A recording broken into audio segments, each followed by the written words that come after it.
अटक, चिकवाल, तलागंग और जेलम हमारे सामने बैठे हैं जी। इससे पहले हमने रावलपिंडी डिस्ट्रिक्ट को डिस्कस कर लिया था, क्योंकि ये अच्छा खासा तवील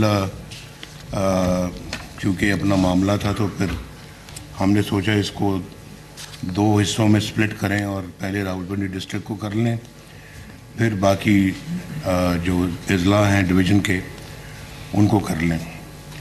तो बहरहाल बहुत गैप के बाद आपसे मुलाकात हो रही है। हम नज़रों से ओझल रहे हैं लेकिन दिल के बहुत करीब रहे हैं, और मैं भी बहुत आपके बारे में भी, मुल्क के बारे में भी सोचता रहा। मैंने बड़ा याद रखा हर मामले को, हर अपने दोस्त को, अपने साथी को मैं भूला नहीं, और वहाँ से कौम के लिए भी दुआ और दवा जो भी मैं कर सकता था वो करने की कोशिश करता रहा। तो अल्लाह ताला से आज भी दुआ है कि अल्लाह ताला इस कौम को मुश्किलों से बाहर निकाले, और हम सब के लिए और पाकिस्तान के 25 करोड़ अवाम के लिए अल्लाह ताला आसानी वाली ज़िंदगी अता फ़रमाए। और बड़ा मुश्किल दौर देखा है इस कौम ने पिछले 4 सालों में।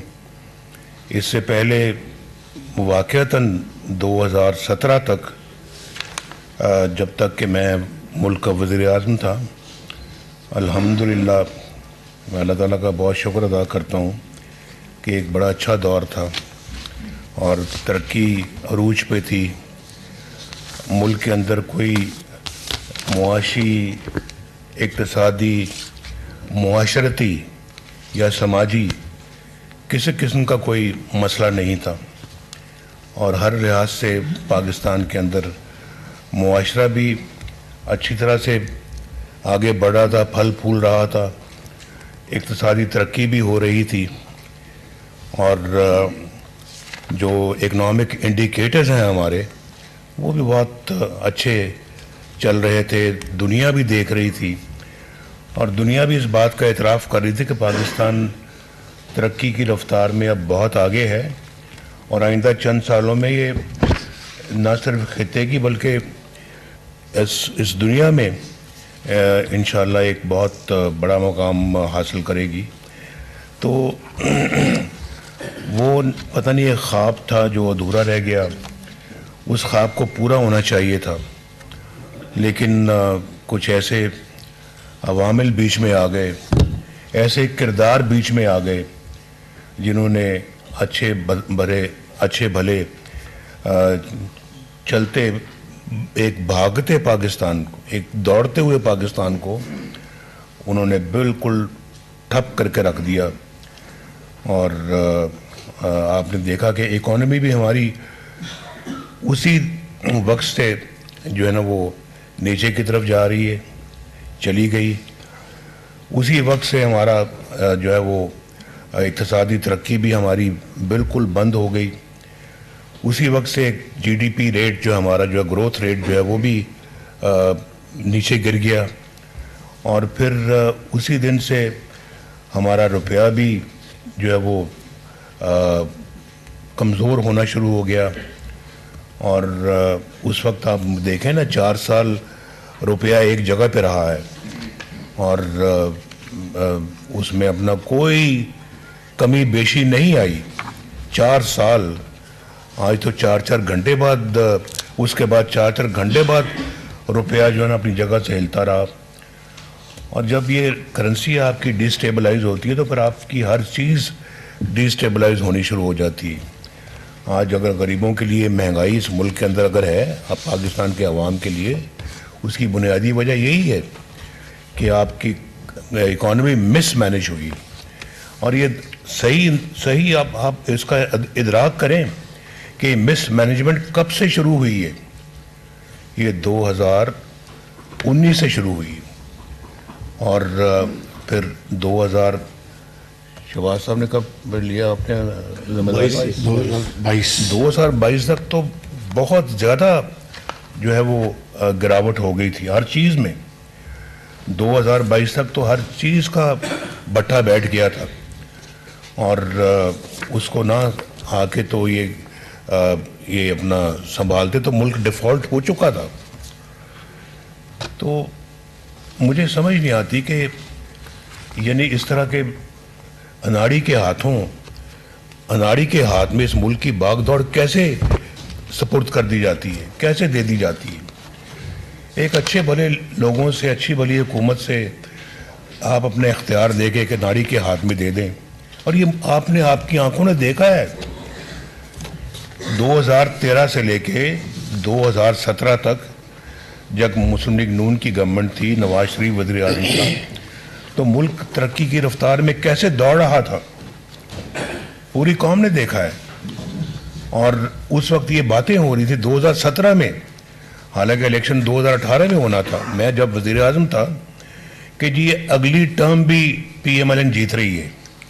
ये 2016-17 में ये बातें शुरू हो गई थी और हमने 2013 में ये शहबाज साहब भी, ये बाकी साहिबान भी, डार साहब भी, मैं नाम सबके नहीं लेता, बहुत सारे हजरात ने मुझे कहा जी कि आप बस इलेक्शन की कैंपेन में 2013 में आप कहें जी हम बिजली जल्द से जल्द लेके आएंगे, लोड शेडिंग का जल्द से जल्द खात्मा करेंगे, और आप कह दें, आप 6 महीने कह दें, आप 1 साल कह दें।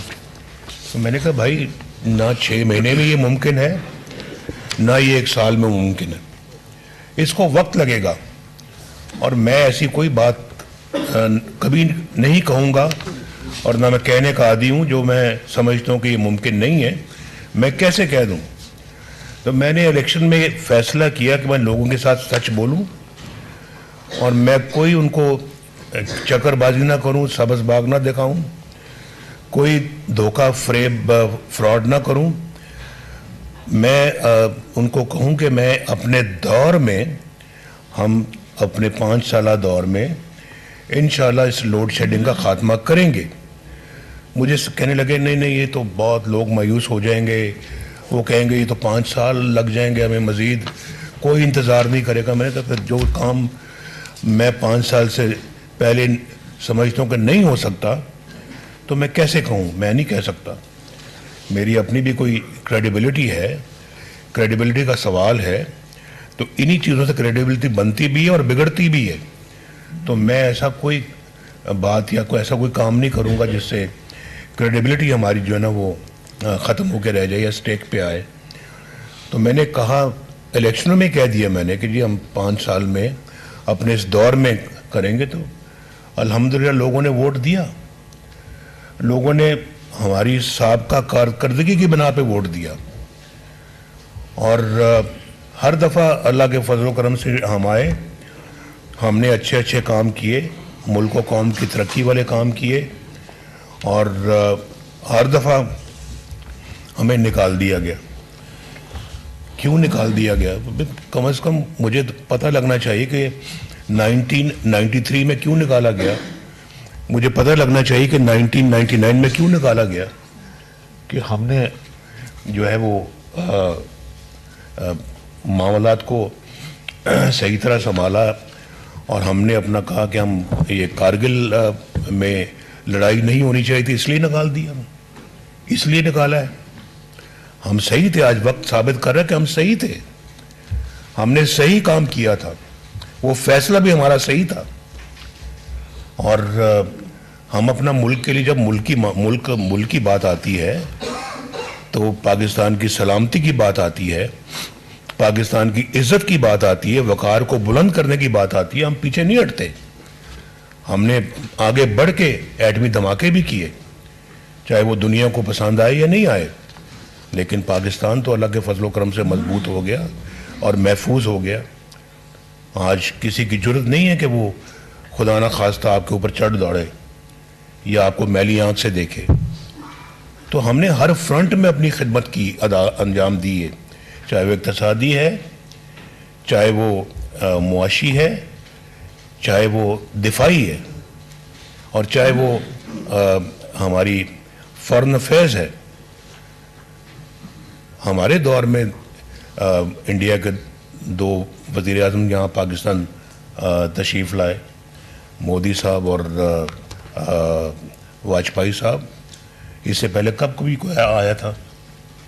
पता लगना चाहिए कि कब कभी कोई आया था। ये भी एक सिर्फ इक़्तिसादी और जो मुआशी तरक्की की बात नहीं होती। हर शोबे में आपको कारकर्दगी दिखानी पड़ती है और दिखानी चाहिए।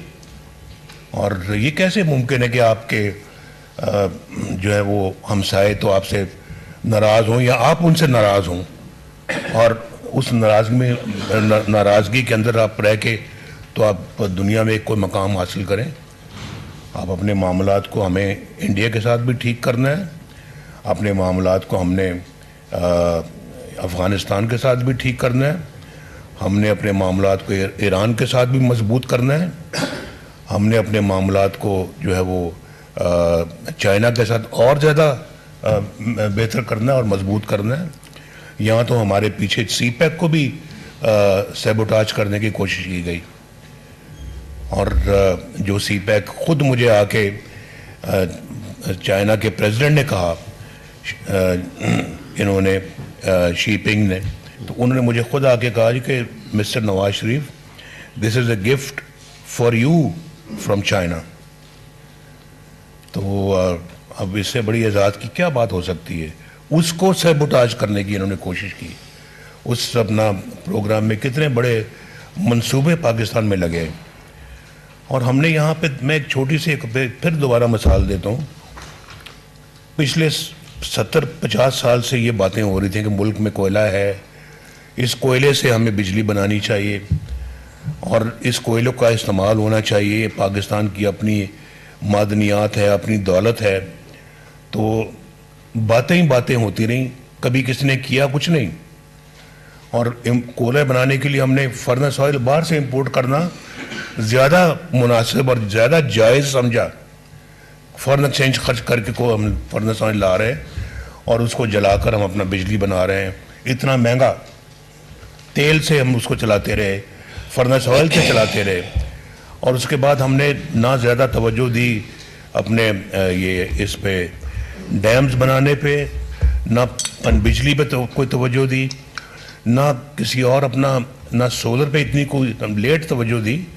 और वो भी हमारे ज़माने में शहबाज साहब ने यहाँ पे जो ना वो बड़ा अच्छा एक बहावलपुर में लगाया मंसूबा, कायद-ए-आज़म सोलर पार्क। जी, कायद-ए-आज़म सोलर पार्क जी। तो वो अपना वो लगाया, और उसके बाद फिर हमने कहा कोयले की बात बड़ी होती है, लेकिन हम आज तक कभी किया किसी ने कुछ नहीं। तो हमने अपने ज़माने में उस कोयले की कान को खोदा, उसमें से कोयला निकाला, एक तो वो मंसूबा लगाया हमने, ऊपर से फिर बिजली का मंसूबा वहाँ लगाया, जो आज चल रहे हैं मंसूबे। आज बिजली प्रोड्यूस कर रहे हैं वो पाकिस्तान के लिए, और वहाँ वो प्रोजेक्ट लगने चाहिए। वो हमारा अपना रॉ मटेरियल है, वहाँ पर कोई फर्नेस ऑयल की ज़रूरत नहीं है, किसी तेल गैस पेट्रोल की ज़रूरत नहीं है। वो वहाँ कोयले से चलता है। उससे ज़्यादा सस्ती बिजली और कहाँ प्रोड्यूस हो सकती है? तो हमें यहाँ पे पाकिस्तान में बिजली का एक बहुत बड़ा मसला है। हमने पहले लोड शेडिंग का मसला था, अब इमरान खान की गवर्नमेंट ने हमारे लिए एक बिजली की कीमतों का मसला भी पैदा कर दिया है। और अब उसकी कीमतें किस तरह से एक मुनासिब सतह पर लाई जाएं, ये भी एक बहुत बड़ा मसला है, और होना भी चाहिए। इसलिए होना चाहिए कि हमें गरीब अवाम के दुखों का दर्द हम महसूस करते हैं, उनको क्या तकालीफ हैं, हमें उसका एहसास है, और एहसास करना चाहिए कि किस तरह से अपनी ज़िंदगी गुजारते हैं। आज एक थोड़ा बहुत बिजली इस्तेमाल करने वाला जो एक कुंबा जो है, वो सारी तनख्वाह अपने बिजली के बिल पे लगा देता है या लग जाती है, उसके बस में नहीं है। बाकी कैसे गुजारा करता है ये आप वो जाने या उसके बाल बच्चे जाने, हमें उसका कोई एहसास नहीं है, इदराक नहीं है।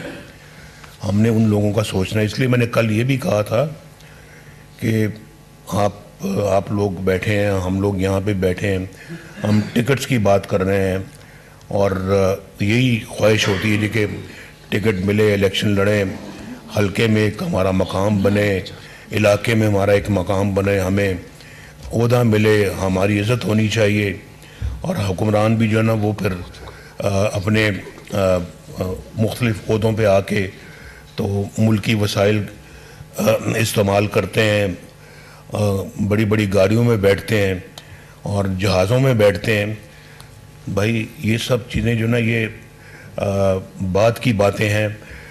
पहला हमारा जो है वो मकसद और जो सियासत में आने का वो ये होना चाहिए कि हम आके अपने मुल्क के, अपने अवाम के मसाइल हल करें, इस मुल्क से गुर्बत दूर करें, इस मुल्क से बेरोज़गारी दूर करें, इस मुल्क से जहालत दूर करें, पसमानदगी दूर करें।